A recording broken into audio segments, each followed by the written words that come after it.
जयमसी सबैजनालाई विशेष म धेरै धन्यवाद दिन चाहन्छु। साउन्ड सिस्टमको बारेमा भन्दाखेरि चाहिँ हाम्रो मण्डलीमा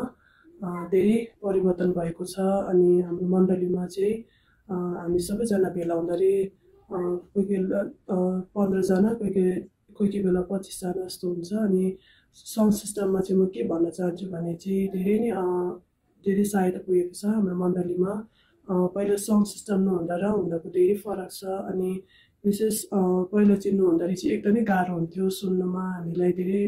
अप्ठ्यारो पनि हुन्थ्यो अनि अहिले जति पनि साउन्ड सिस्टमहरू हाम्रो मण्डलीमा यसरी प्रभुद्वारा जुट्नु भएको छ अनि जतिजनाले दिनुभएको छ धेरै धन्यवाद दिन चाहन्छु। यसरी हाम्रो मण्डलीमा धेरै साउन्ड सिस्टमले चाहिँ धेरै सहायता पुगेको छ क्वालिटीमा यसरी जुन माइकद्वारा यसरी हामीलाई गीत गाउनमा धेरै कन्फिडेन्टहरू आएको छ धेरै सहायताहरू पुगेको छ। यसरी वचन दिने जुन फ्ल्यासबाट पनि हामीलाई धेरै सहायता पुगेको छ। यसरी हामीलाई प्रोजेक्टरले झन् लिएर यसरी फ्ल्यासबाट हामीले धेरै बुझ्न सकेको छ हरेकजनाले बुझेर अझै प्रभावमा गइरहन सकेको छ किनभने धेरै चाहिँदो रहेछ यस्तो कुराहरूले पनि मण्डलीमा धेरैलाई सिकाउँदाखेरि हामीले के एउटा उदाहरण एउटा के चलाउँदाखेरि चाहिँ एउटा प्रोजेक्टरले नै धेरै सहायता पुऱ्याएको छ मण्डलीमा अनि धेरै राम्रो भइरहेको छ। सबैजनालाई धन्यवाद दिन चाहन्छु अनि हाम्रो मण्डलीमा चाहिँ वरिपरि छिमेकीहरू सबै बुद्धिस्ट छ विश्वासी छैन अनि धेरै गाह्रो भइरहेको छ अनि प्रब्लम पनि हुन्छ अनि यसरी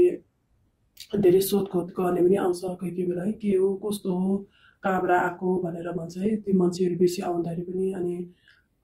जति पनि अहिले घरको हाम्रो पछाडि नै एकजना रोयलको एकदमै